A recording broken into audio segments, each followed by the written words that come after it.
자, 우리 첫 강의로서 여기 제목대로 이 생명의 특징, 굉장히 이 광범위한 얘기들을 이 생명에 관한 많은 얘기들을 첫 시간이니까 이렇게 소개하는 생명이란 이런 것이다.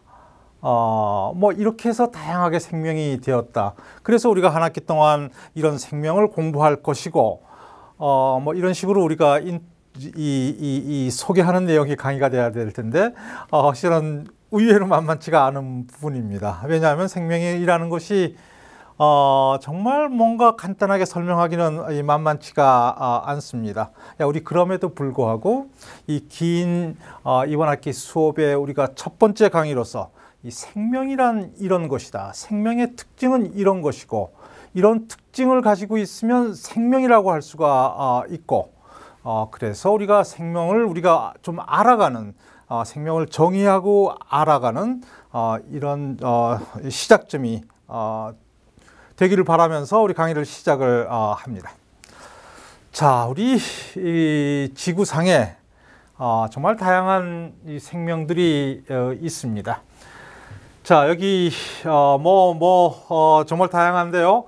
여기에 이 사람들이 있고요. 식물들이 있고, 그냥 있는 것이 아니라 서로 주고받고 하지요. CO2를 날숨으로 해서 내보내면은 우리 식물은 그걸 광합성을 해서 이 CO2를 가지고 양분을 만들고, 그리고 우리 이 나무는 광합성을 통해서 산소를 내뿜고, 그러면 산소를 가지고 뭐 식물도 합니다마는 동물들, 이 사람들도 호흡을 하게 되는 상당히 아주 교류가 많이 되는 이 공생한다라고 볼 수가 있는데요. 자, 이런 우리 생물의 모습도 보이고, 자, 그 다음에 우리가 이거를 보게 되면은 이 연어인데 고향을 찾아가는, 저기 큰 바다에 가서 살다가 이제 생식대가 되면은 고향을 찾아가는데, 우리나라도 양양 동해안 북부에 있는 그런 지역에서는 연어들이 많이 회귀를 하게 됩니다. 그러니까 이것을 넘어서 이런 물을 역류를 해가지고 넘어 고향을 찾아가는 아주 상당히 다이내믹한 큰 힘을 보여주는 연어의 모습들도 보이고요. 자, 이것은 나비와 우리 꽃, 이 세상 생물들 중에서 가장 번성한 이 두 종이라고 그러는데, 이 나비가 있어야지, 아니면 나비 벌도 좋고요, 있어야지 이 식물 꽃에서 수정을 해서 꽃이 자라나가고, 그리고 꽃에 있는 많은 꿀이라든가 여러 가지를 먹음으로 해서 이것을 자라가고, 서로가 우리 이 상부상조하는, 그래서 서로가 번성을 하는 그런 동물과 이 식물의 이 관계를 보여주고 있고요. 자, 여기서는 식물들이 보이고, 우리 식물들은 움직이지도 못하고 좀 답답해 보이기도 하고 무슨 일을 할까 그러기도 합니다만은, 우리 식물이라는 것은 우리가 나중에 7주차에서 얘기가 많이 되겠습니다만은, 우리가 대기 중에 있는 CO2랑, 그 다음에 땅에 있는 물이랑, 그 다음에 빛을 받아서, 빛이 있어야죠. 빛을 받아서 빛에 있는 에너지를 가지고 여기에 있는 탄소, 여기서 HO 이런 것들을 자꾸 결합을 하게 해서 그 에너지를 가지고, 그래서 우리가 광합성이라고 그러는데 C6H12O6의 아주 큰 분자들, 많은 결합하기 위해서는 에너지가 필요한데, 그 에너지는 궁극적으로 빛에서부터 오게 되고요. 이것뿐만 아니라 여기서는 산소를 많이 내뿜는 이런 광합성 과정을 하는 것입니다. 그러니까 식물의 중요성이라는 것은 뭐죠? 우리가 이산화탄소, 물, 이렇게, 그리고 이 빛 에너지, 별로 이 빛에 있는 에너지를 우리가 어떻게 생명들이 쉽게 사용할 수 없을 것 같은데, 바로 이런 것들을 이용을 해서 이런 영양분을, 포도당이라는 영양분을 만들어 놓으니까 이걸 가지고 식물이 살아가고, 또 식물 근처를 어슬렁거리는 동물들이 그걸 먹어서 살아가고, 그러니까 생명의 어떤 어머니 같은 우리 식물이라는 것이 영양분을 갖다가 만들어주는 것이죠. 여기 하늘에 있는 이 태양 에너지들을 가지고 이런 영양분들을 만들어줘서 지구에 있는 생태계들, 많은 생명들을 살아가게 하는 어떤 생산자, 우리 맨 마지막 주, 이 14주차 공부에서 얘기를 할 텐데, 이 생태계의 이 바닥에 있는, 그러니까 생산을 해가지고 모든 이 생명들의 영양을 떠받치는 아주 중요한 것이죠. 그리고 우리가 여기에 보이는 아주 비교적 간단해 보이는 이 단세포죠. 하나의 세포가, 세포라는 말 우리 나중에 또 얘기를 합니다만은, 이것을 우리가 확대해서 이렇게 보입니다만은 실제로 이것은 이 박테리아인데 약 한 1000분의 1 밀리미터입니다. 눈에 잘 안 보이는 이런 작은 이런 박테리아들이 아마 우리 조금 이따 얘기가 되겠습니다만은 이 한 38억 년 전에 이 지구에 처음으로 생명이 생겨났다고 그러는데 어떤 형태겠습니까? 이 중에서 처음으로 사람이 생겨났겠습니까? 그러지 않죠. 가장 단순한 단세포 생물인 이런 박테리아가 우리 생명의 이 모든 생명의 이 공통 조상, 최고 이 시작점에는 박테리아, 이것으로부터 시작했을 것으로 생각을 하고 있고요. 그다음에 이런 박테리아에서 이 다양한 아주 긴 세월 동안에 변하고 또 진화하고 등등을 해서 다양한 생물로 되었을 것으로 우리 생각을 하고 있습니다. 자, 우리 여기서 이런 질문은 당연히 아주 쉽게 가질 수가 있을 텐데요. 자, 이런 다양한 생명들이 우리 우주에 있는 수많은 이 칼 세이건이라는 우주학자는 100쪽이나 된다고 그러는데, 그 중에서 지구, 지금 우리가 살고 있는 지구에만 이런 다양한 생물들, 아예 생명 자체가 지구에만 있다고들 합니다. 혹 다른 행성에도 있을지 모른다, 이런 얘기들은 있긴 합니다만은 그거는 아직은 확실치 않고요. 지구에만 이런 다양한 생물들이, 아주 다양한 것들이 서로가 잘 어울려 가면서 이 지구 생태계를 풍성하게 만드는 그런 아주 특별한 행성으로 우리가 알고 있는데, 우리가 우주의 먼 공간을 통해서 어떻게 왜서 지구에만 생명이 살게 되었을까, 이것을 우리가 한번 생각해 봐야 될 것입니다. 이거 답이 없겠죠. 아주 짐작하기 어려운 그런 얘기인데요. 이 색깔이 안 보여서 그런지 제가 놓친 게 하나 있는데, 자, 이것은 우리가 꼬마 선충이라는 것이 저한테도 이 버림받았는데, 이 흙 속에 있는 작은 이런 박테리아를 먹고 사는 아주 길이가 여기서는 확대돼서 그럽니다만 1ml밖에 안 되는 그런 선형 동물입니다. 길다란 모습의 그런 동물인데, 이 동물은 작지만 이제 사람처럼 생식도 하고 발생도 하고 어떤 생명으로서의 그 기본 그런 생명 현상 구조들을 다 가지고 있습니다. 자, 그렇기 때문에 많은 학자들이 사람을 실험 도구로서 가지고 할 수가 없기 때문에, 없는 경우가 많기 때문에 실험 동물이 필요한데, 그걸로서 아주 애용되고 있는 것이 바로 꼬마 선충입니다. 자, 그래서 우리가 이런 우주에서 어떻게 지구만에서만 생명이 생겨나게 되었는지 우리가 정확한 증명이 안 돼 있고 잘 모르는 얘기지만 얘기 안 하고 지나갈 수는 없고요. 지금 많은 사람들에 의해서 그래도 아주 가설로서, 이 가설이라는 것은 정확지 않다라는 것이죠. 자, 실험적으로 증명이 안 됐지만 실험할 수는 없으니까 계속 가설로 남아 있는 것인데, 우리가 그 가설을 뭔가 우리 생각에 기댈 때가 있어야 되는 것이니까 한번 얘기를 해보도록 하겠습니다. 그러니까 시간도 없고 물질도 없고 공간도 없고 그러는 100억 년 전, 사람에 따라서 150억 년 전, 그런데 저 하늘 어디에선가 작은 어떤 별, 물체가 생겨나고 이 안에 열이 많이 있어서 열이 아주 넣어서 팽창을 하게 돼서 확장을 하게 되고 이것들이 엄청나게 이제 커져서 이것들이 폭발을 해서 이것을 우리가 빅뱅 대폭발 이론이라고 얘기를 하는데요. 이론이 아니죠. 대폭발 이론이 아니 이론이라는 것은 검증된 것이죠. 실험을 통해서. 검증이 아직은 안 됐기 때문에 대폭발 가설이라고 그러고 영어로는 빅뱅이라고 얘기를 하는 것입니다. 자, 그래서 이런 것들이 폭발을 해서 정말 수없이 많은 이 행성들을 만들어 낸 것입니다. 그것이 우주를 형성하게 됐고요.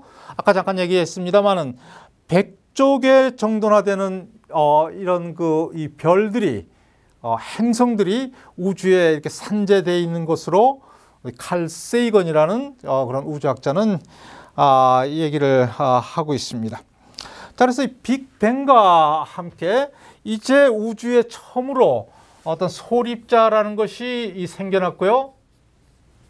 아주 그러니까 원자 내 우리 조금 이따 얘기할 원자 내 작은 어떤 그 미세한 입자들 그러면서 우리가 다음 시간에 공부할 또 원자 내 중요한 성분인 양성자, 전자 이런 것들도 생겨나면서 아주 간단한 구조의 원자들이 또 생겨나게 됩니다. 원자들도 아주 복잡한 많은 수의 양성자를 가지고 있는 것 좀 익숙하지 않습니까?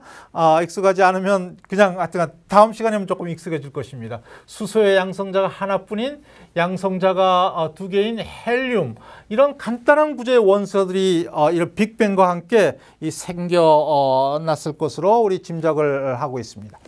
자, 이러다가 50억 년 동안 무슨 일이 벌어졌는지 잘 모르고요.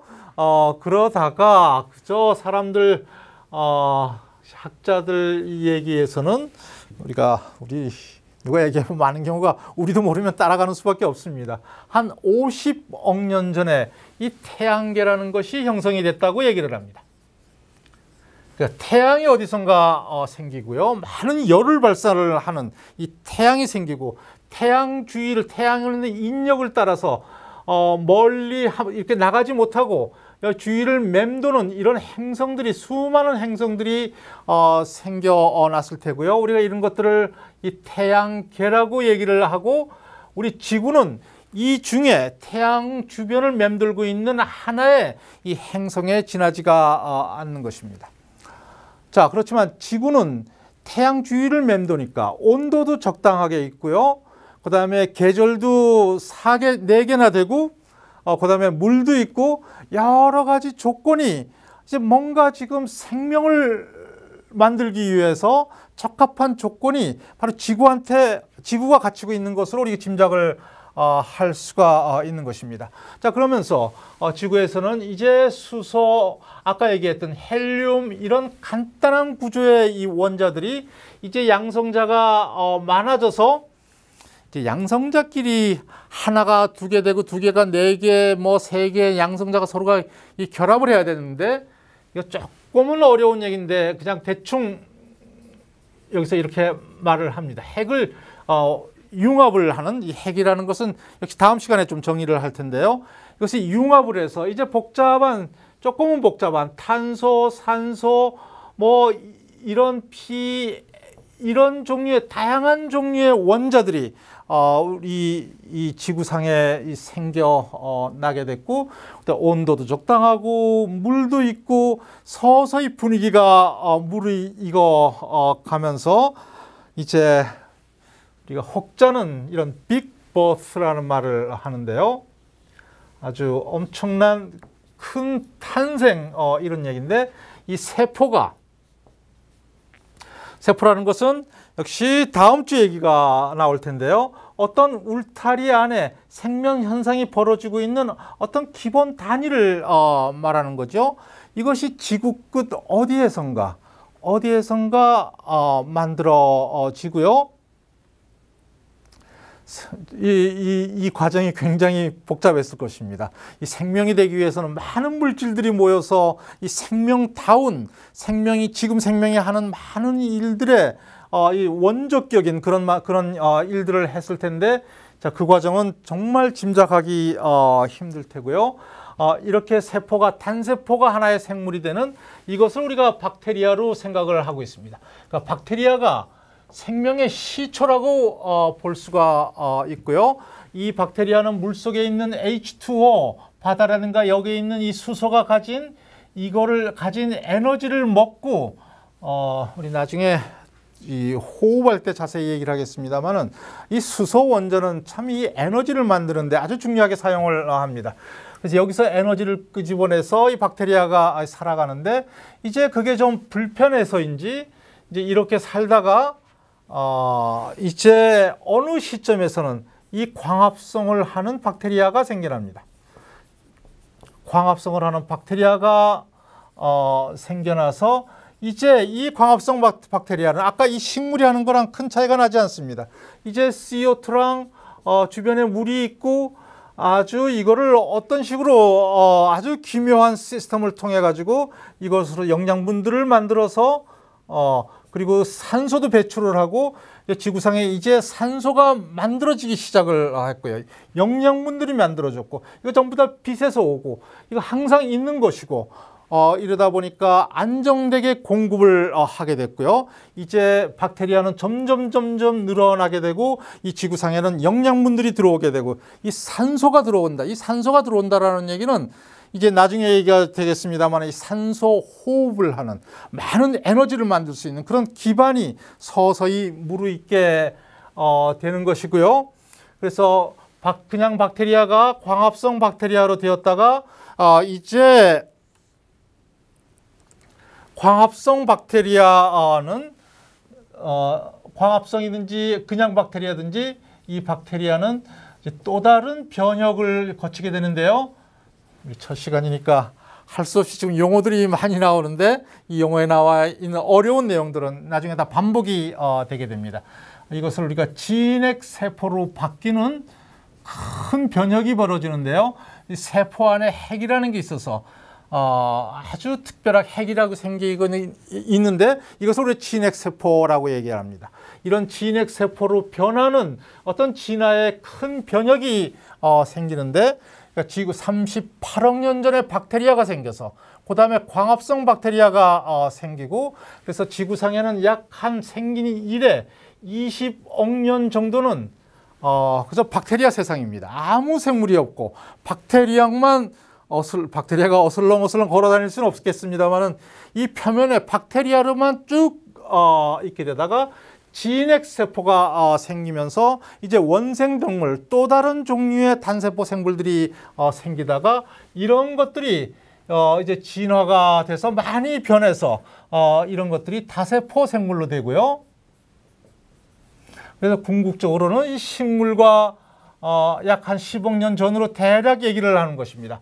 그 다음에 동물은 약 한 5억 년 전에 이 식물이 계속 광합성을 통해서 영양분을 만들어 주니까 동물은 식물을 먹으면 되니까, 그래서 식물이 자리를 잡은 다음에 지구상에 동물이 나타나게 돼서 이런 다양한 생태계, 지금 보이는 이 다양한 이 생태계가 형성이 되었을 것으로 얘기를 합니다. 이것이 이런 설명의 문제점은 상당히 많겠습니다만은 또 그럴듯하죠? 그럴듯하지 않습니까? 하여튼 말은 연결은 일단 되니까요. 그래서 우리가 지금 보고 있는 이 다양한 생물들이 이와 같이 지금 이 모습대로 생겨났을 것으로 보고 있습니다. 자, 여기서 갖는 포인트는 역시 반복되는 얘기입니다만은, 이 박테리아로부터 시작을 해서 이것들이 다 변했으니까 박테리아가 20억 년 동안, 아주 긴 세월 동안 박테리아만 이 지구상에 존재하면서 그때 생명이 가져야 될 기본적인 생명의 어떤 전략들, 질서들, 물질들은 아마 그때 대부분 고안돼서 만들어졌을 것으로 우리 짐작을 하고 있습니다. 가령 DNA, 단백질, 우리가 이번 학기 강의에서 수없이 반복될 그런 중요한 물질들을 아마 다 이 박테리아가 이미 다 만들어 놓는 그리고 어떻게 살아가느냐, 어떻게 세포 분열을 하느냐, 기본적인 것들은 박테리아가 다 갖추어 놓았을 것으로 생각을 하고 있습니다. 어쨌든 이 박테리아로 시작을 해서 다양한 생물종으로 변하는 것으로 봐서 우리 모든 지구상에 있는 생명들은 어떤 이 패밀리라는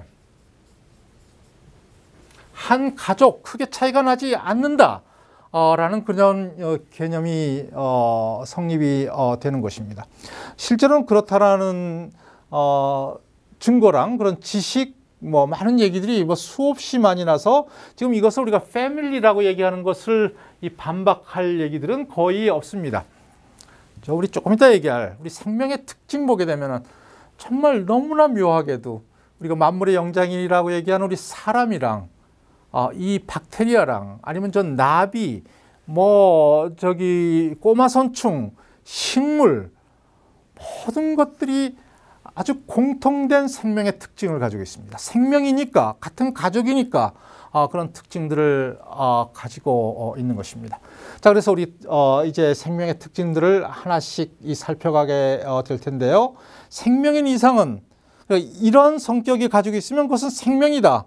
무생명과 다른 것입니다. 많은 무생명들, 아주 이 첨단 무생명들, 기계들, 첨단 기계들, 뭐 복제도 하고 뭐 소리도 내고 여러 가지 그걸 합니다만 생명처럼 지금 우리가 얘기하는 생명의 특징들을 다 할 수 있는 그런 무생물, 그런 물체들은 이 세상에 없는 것입니다. 생명만이 가지고 있고 생명만이 할 수가 있는 이 생명의 특징들을 잠깐 살펴보면은, 자, 다음과 같습니다. 우리 첫 번째, 모든 생명은 우리 그림에서 저기 어떤 식물을 왼쪽에 보여주고 있고요. 오른쪽은 사람이고 뭐 식물 옆에 박테리아도 좋고 어떤 생물이든지 관계없습니다. 생명인 이상은 가운데 보이는 저 이중 나선으로 이렇게 이 사다리처럼 보이는데 이 구부러져서 나선 모임 뭐죠? 우리 3주차에 정말 많이 우리가 공부하게 될 텐데 바로 DNA입니다. 자, 식물이나 동물이나 누구나 어떤 생물이든 간에 이런 DNA를 가지고 있다는 얘기입니다. DNA는 이제 나중에 얘기하겠습니다만 여기는 아데닌, 구아닌, 시토신, 티민 네 종류의 염기라는 걸 가지고 있어서 이 정보의 역할을 하는데 어렵죠? 우리 3주차에 다시 얘기를 하겠습니다. 자, 이거나 사람이나 전부 다 똑같은 이런 물질들을 가지고 있는 것입니다. 이 한 가족이 아니면은 한 가족에서 공통조상 박테리아에서부터 나오지 않았으면 이렇게 될 수가 없습니다. 이것뿐이겠습니까? 단백질을 구성하는 단백질은 우리 4주차에 공부하게 될 텐데 20종류의 아미노산의 조합입니다. 아미노산들이 이렇게 엮어져서 단백질을 만드는데 이것은 뭐 사람은 진화가 많이 됐으니까 20개고 그다음에 벌레는 뭐 나비는 진화가 덜 됐으니까 19개고 이런 것이 아닙니다.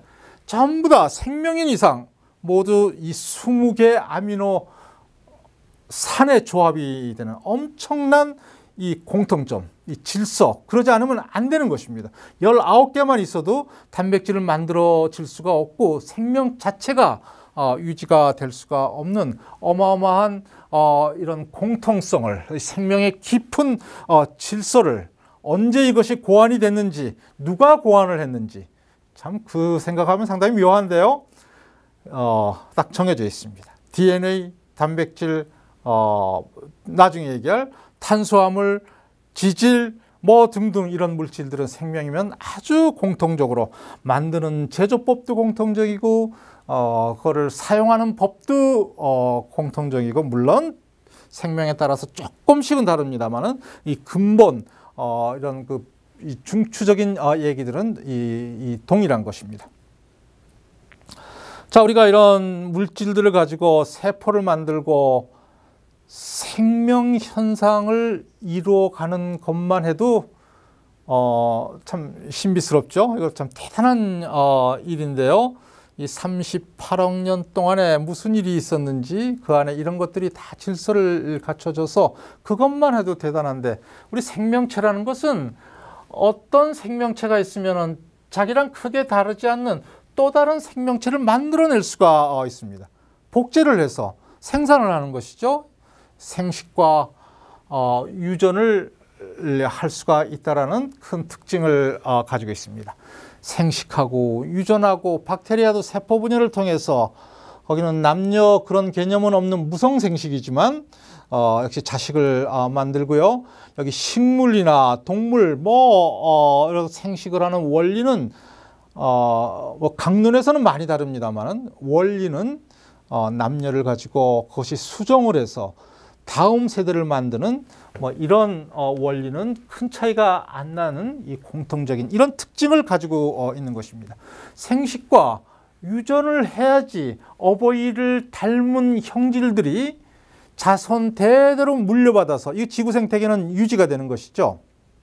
그죠? 아주 중요한 이 생명의 특징이 이렇게 존재하는 것입니다. 또 다른 것으로서는 이 생명은 일반적으로 큰 특징 중에 하나가 만지면 따뜻한 것인데 물론 덜 따뜻하거나 뭐 특별한 경우에 차가운 녀석도 있긴 합니다만은 대부분들은 따뜻합니다. 바로 그 이유는 이 생명체들은 에너지를 만들기 때문입니다. 에너지 속에는 열도 있으니까 그 열이 있으니까 따뜻해져서 우리 몸 같으면 체온이 있는 것이고요.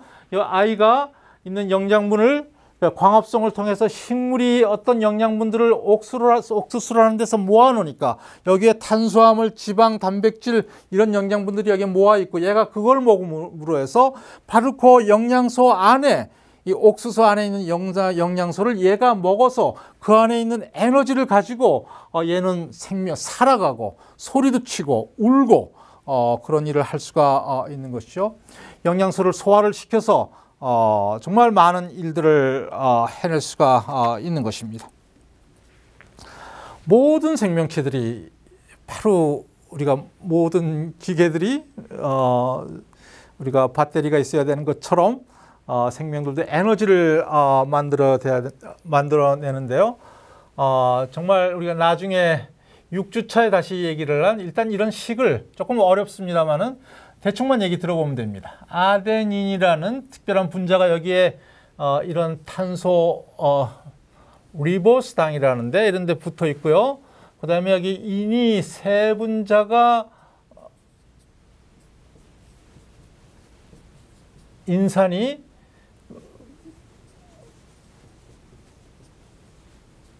산소가 전부 다 이 마이너스 차지들입니다.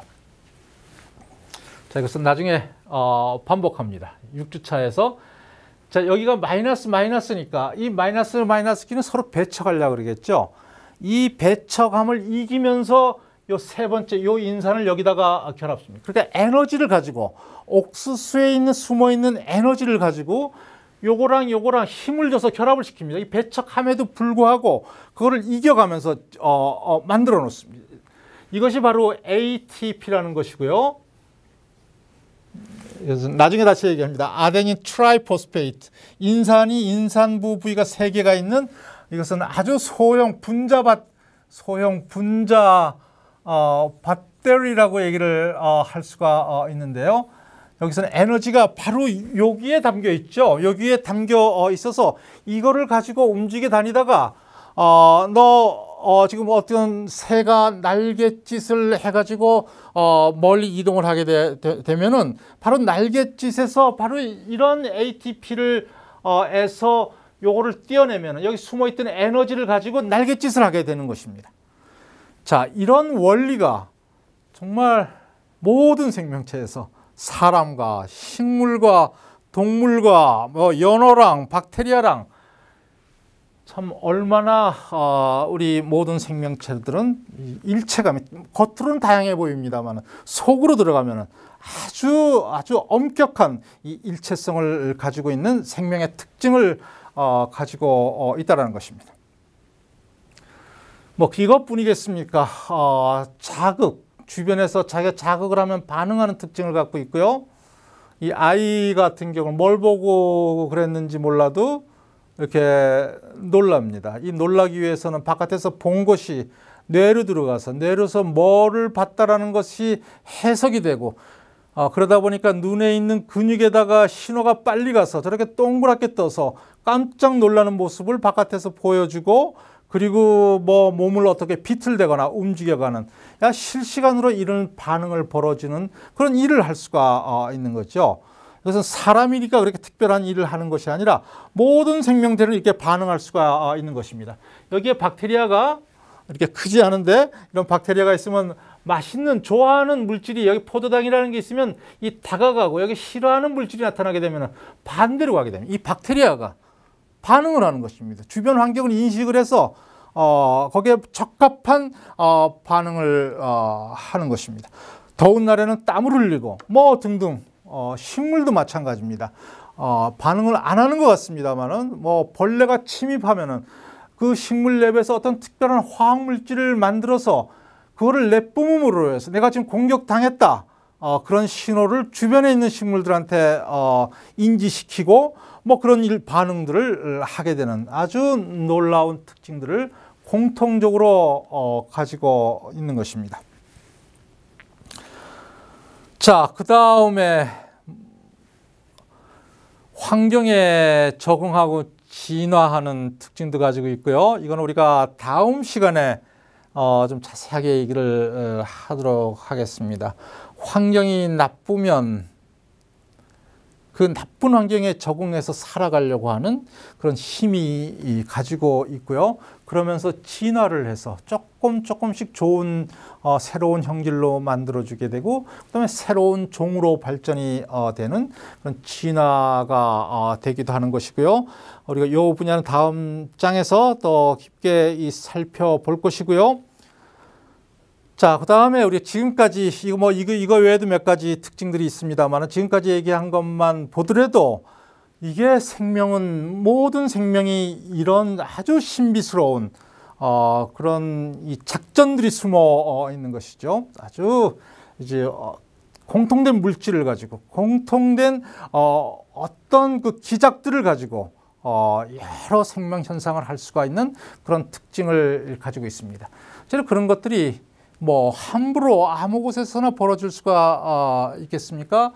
자, 그런 것들은 우리 다음 주에 다음 시간에 얘기하게 될 우리 모든 생명이 가지고 있는 이 세포, 이 셀이라는 아주 특별한 이 공간에서 박테리아 같은 경우는 아까 얘기했습니다만 1000분의 1mm, 동식물 세포 같은 경우는 약 10이나 100분의 1mm 이런 작은 공간에 어마어마한 물질들이 있어서 정말 물주머니들 이 안에서 참 우리 이 해괴한 우리 생명만이 할 수가 있는 엄청난 일을 함으로 해서 아까 쭉 특징들을 할 수가 있는 그런 기능을 발휘할 수가 있는 바탕이 바로 이 나오는 아주 이 생명의 이 기본 단위인 이 세포로 되어 있다는 것이 이 생명의 이 큰 특징인 것입니다. 자, 이제 우리 이번 시간을 통해서 자, 생명이란 이렇다. 여러분 뭐라고 대답하겠습니다. 이런 특징들을 할 수 있는 어떤 그런 물체라고 그래야 되나요? 그럼 우리 생명이라고 정의를 할 수가 있고요. 그다음에 생명은 이렇게 태어났을 것이다. 지구상에서만 약 38억 년 전부터 태어났을 것이다. 뭐 그런 것도 우리가 잘 얘기가 된 것 같고요. 이제 우리 다음 시간에 가서는 어떻게 지구상에 이렇게 다양한 우리 아까 이 수업의 초반부 얘기를 했습니다만은 다양한 생물들이 어떻게 형성되었을까? 우리 거기에 대한 얘기들을 하도록 하겠습니다.